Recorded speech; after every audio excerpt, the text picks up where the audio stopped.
Hello friends, आज फिर से आपके साथ मैं जुड़ी हूँ दांतों की प्रॉब्लम्स और उनकी सॉल्यूशंस को लेके।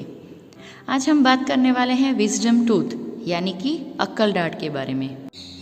बहुत सारे लोगों से हमने सुना है कि जो कहते हैं मेरे लास्ट वाले दांत में बहुत पेन हो रहा है, उसके आसपास के मसूड़े लाल हो गए हैं, पेन की वजह से मुंह भी नहीं खुल रहा है, खाना बिल्कुल नहीं खा पा रहे हैं। तो यही सब प्रॉब्लम्स है अक्कल दाढ़ यानी कि विजडम टूथ की, जिसे आज हम डिटेल से जानने वाले हैं। आज हम जानेंगे क्या है ये विजडम टूथ, क्यों होती है उसमें तकलीफ़, क्या है उसके सॉल्यूशंस। उससे पहले अगर आपने हमारा चैनल सब्सक्राइब नहीं किया है तो अभी कर लें और उसके पास वाला बेल आइकन भी दबाएं। हम इस चैनल पे अच्छे इंफॉर्मेटिव वीडियोस लेके आते हैं जिसकी जानकारी होना हमारे लिए बहुत ज़रूरी है।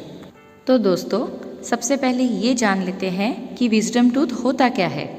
हमारे मुंह में सबसे आखिर वाली यानी कि तीसरे नंबर की जो दाढ़ होती है उसे अक्कल दाढ़ कहते हैं।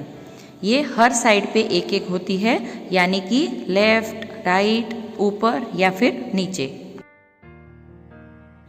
इस अक्कल दाढ़ के आने की उम्र जो बताई गई है वो है लगभग 17 साल से 21 साल तक, पर यह ज़रूरी नहीं है कि वो उसी समय के दरमियान आए।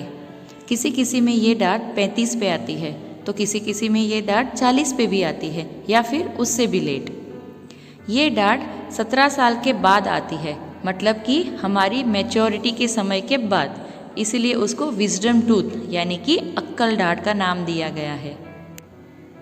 अब हम जानते हैं कि बाकी के दांतों की आने की पैटर्न है एकदम सीधी, पर ये दाढ़ सीधी नहीं आती है। ये दाढ़ कभी कभी आड़ी टेढ़ी भी आती है। आप स्क्रीन पे देख पा रहे हैं कि इस दांत की पोजीशन अलग अलग है। जैसे कि किसी किसी में ये सीधी है पर पूरी हड्डी के अंदर है, किसी किसी में ये लेटी हुई है, कोई कोई अगले दांत को पिंच कर रही है तो कोई कोई अपने पीछे की तरफ मुड़ी हुई है। अब इस दांत की बनावट की बात करते हैं। ज़रूरी नहीं है कि ये दांत बाकी दांतों की जैसी ही बनावट से बना हो। इस दांत की रचना अलग अलग हो सकती है और इसकी जड़ें भी अलग होती है। तो जब दांत ऐसे अलग अलग पोजीशन में आता है तो उस सिचुएशन में पेशेंट को बहुत तकलीफ़ होती है। उस जगह पे दर्द रहता है, खाना फंसता है, सड़न भी होती है क्योंकि आखिरी दांत तक ब्रश भी शायद अच्छे से क्लीन नहीं कर पाते हैं। मसूड़ों में सूजन आती है क्योंकि ऊपर की दाढ़ उस जगह पे पिंच करती है, जिसकी वजह से मुंह भी कम खुलता है। तो जब ये सब होता है तब हम डेंटिस्ट की विज़िट करते हैं और डेंटिस्ट इस दांत का एक्सरे लेके इसको देखते हैं, क्योंकि ये सब सीधे मुंह में देख पाना आसान नहीं है। इसके लिए एक्सरे की मदद से डेंटिस्ट आपको इसको देख के बता सकते हैं कि उसकी पोजीशन कैसी है, उसकी रचना कैसी है, कितने लेवल तक ये हड्डी के अंदर दबी हुई है। आप स्क्रीन पे देख पा रहे हैं कि इस तरह से दांत एक्सरे में दिखता है। किसी पेशेंट में अगर चारों विजडम टूथ देखने की ज़रूरत पड़े तो उनमें OPG यानी कि पूरे मुंह का एक्सरे लेके देखा जाता है। जैसे कि आप देख सकते हैं कि इस पेशेंट की चारों अक्कल दाढ़ अलग अलग पोजीशन में है और इस पेशेंट की चारों अक्कल दाढ़ दुखती थी, उनको बहुत पेन होता था, पेशेंट को खाना नहीं खा पा रहे थे। इसकी वजह से बारी बारी से एक एक करके सारी चारों अक्कल दाढ़ निकाली गई थी। तो जब आप डेंटिस्ट के पास जाते हैं तो आपका एक्सरे निकाल कर देखा जाता है और अगर आपके दांत की पोजीशन में गड़बड़ है या दांतों की बनावट या उसकी रचना में प्रॉब्लम है या बहुत ज़्यादा बाहर नहीं निकली है और सड़ गई है या बार बार पेन करती है तो डेंटिस्ट आपको उसको निकालने की सलाह देते हैं। दांत निकालने की प्रोसेस को एक्सट्रैक्शन कहते हैं। अब मैं आपको बताती हूँ कि जब ये दांत निकाला जाता है तो वो बाकी दूसरे दांतों की तरह सीधा नहीं निकल सकता, यानी कि नॉर्मल एक्सट्रैक्शन जैसा नहीं होता। इस दांत को सर्जिकल एक्सट्रैक्शन से निकाला जाता है। मतलब नॉर्मल एक्सट्रैक्शन में दांत की हड्डी को कट करने की ज़रूरत नहीं पड़ती है, वो डायरेक्ट ही निकल जाता है।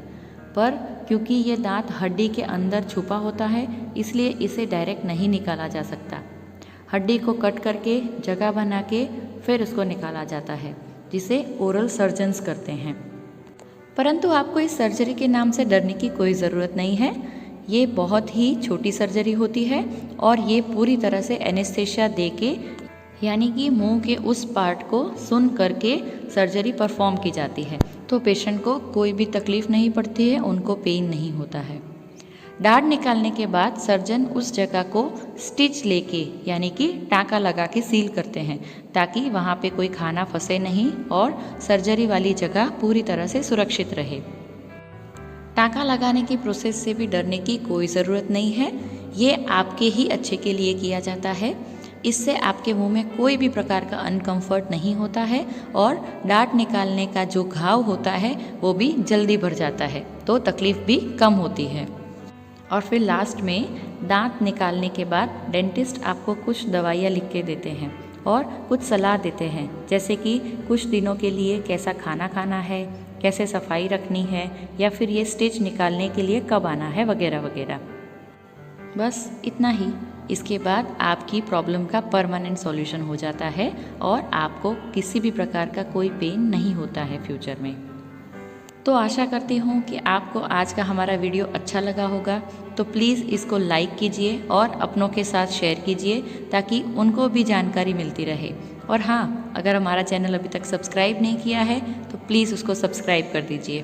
Thank you.